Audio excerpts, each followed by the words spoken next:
Hello and welcome, I'm Raziel. And so, 2024 is looking good for Wargaming. It's looking fantastic for the hobby as a whole. We're going to see a lot more new additions coming out in the next 12 months. We're going to see a lot more new games coming out as well. We've got the new Halo game, of course, that has come out. We've got the new Firefight edition starter set coming out as well. There's Warpath, there's Armored Clash, there's new Bolt Action, new Age of Sigmar. So very much coming out in the next 12 months. And probably even more than that, because I think we're going to have another Necromunda set coming. Probably going to see some more Dystopian War stuff coming. And probably another starter set for that, including the Empire for one. Hopefully, fingers crossed. And so we're seeing so much stuff coming out. It's really a good time for Wargaming in general. I know there's a company which isn't really doing as much as it could do. It's got so much potential and they aren't living up to it. But, however, as a whole, Wargaming is doing really well. Now, one thing I really like is kind of weird for someone like myself who is autistic. I do not like change. I hate it with a passion, change. But I like things that are new. I like trying new games. It gets me a while to get to the point where I'm actually get excited for a game because I've got to change game systems, etc., which I don't like. But when I get into a new game and start really getting into it, I get really excited. It really makes me happy, and I think this is great because I have so many notebooks, and I mean notebooks, with army ideas, army lists, anything. I plan my armies down to such insane detail. They go from what I have to what I want to what I need and want being different, and and then I can focus on what I need for that.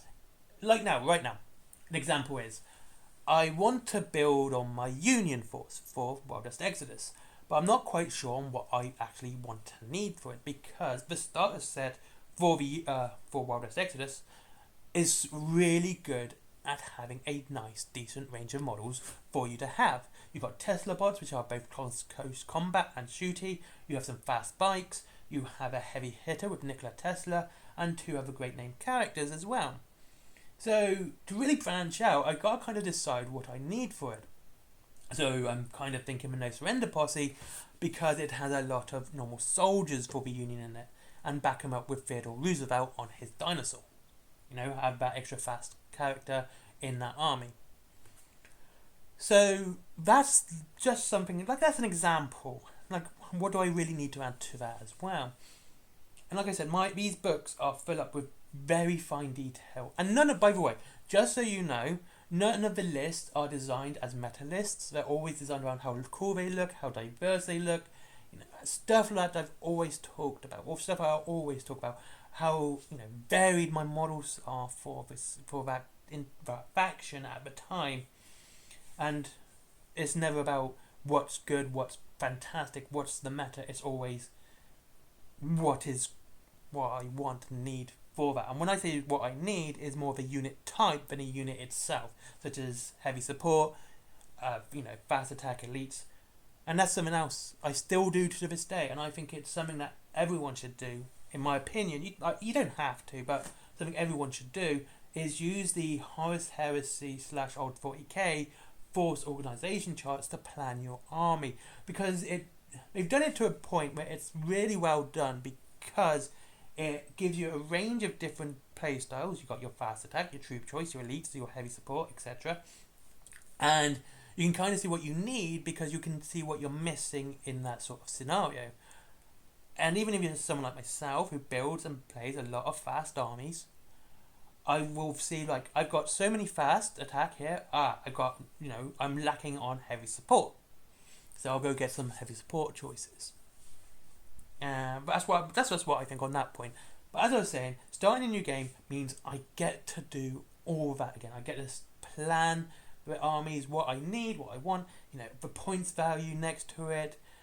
all of that really gets me happy. And then I get to read the rules, which is something I enjoy doing too. I love reading the rules because, I don't know, having it all put down quite logically and in ways I can understand, again, it makes me happy. It's something I really enjoy doing. And with that, I can plan strategies and tactics. And like I said, I have loads of books with this in. I'm such a nerd. With percentages of attacks, of how likely to attack, how likely they are to wound, how likely they are to survive in an attack, if whether or not they should be used for shooting, or how good their shooting is compared to how good their close combat is. All these percentages are laid out and put down. And again, this is not for any meta reason. I just like doing this sort of thing. It's something I really enjoy doing.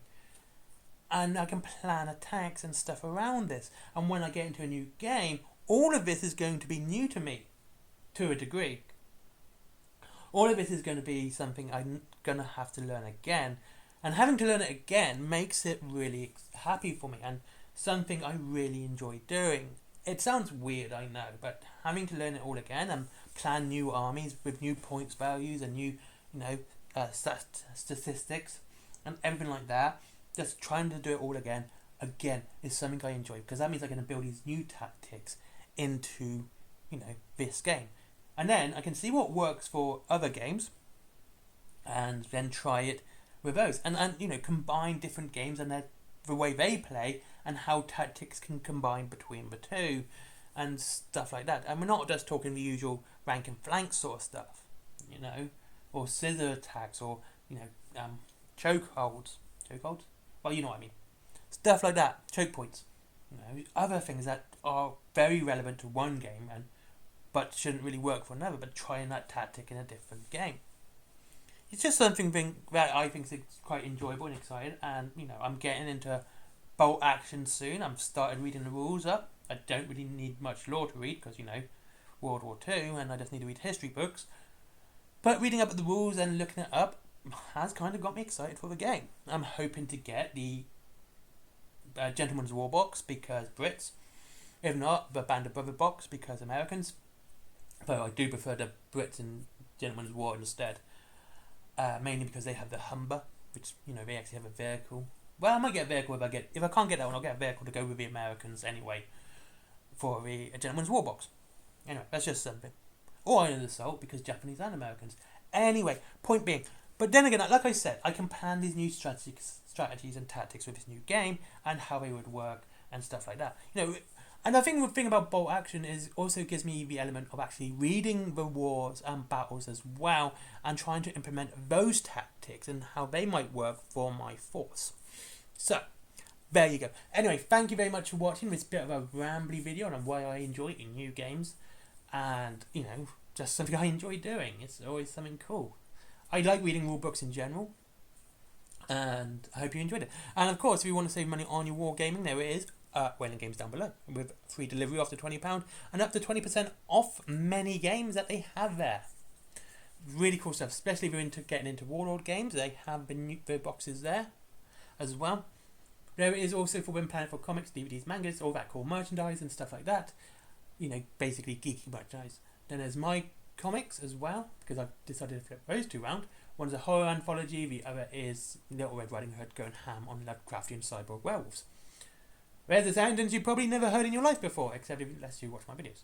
And there is also my merchandise, t-shirts, stickers, notebooks, bags, all that really cool stuff. And Skyforge, give that guy a click because, I want to help him in the algorithm. And finally, there is Patreon because it's business. Bye-bye.